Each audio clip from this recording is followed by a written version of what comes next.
At masasabi ko, nabanggit na po natin ng Yolanda, alam niyo po, yan ang record po ni Senator Tolentino sa MMDA.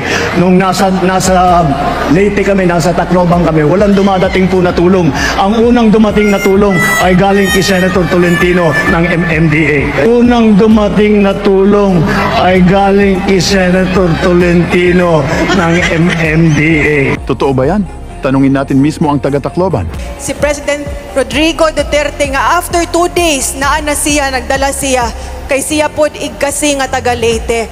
So siya ang una nga nitabang sa ato nagdala og mga doctors. So siya ang una nga nitabang sa ato nagdala og mga doctors.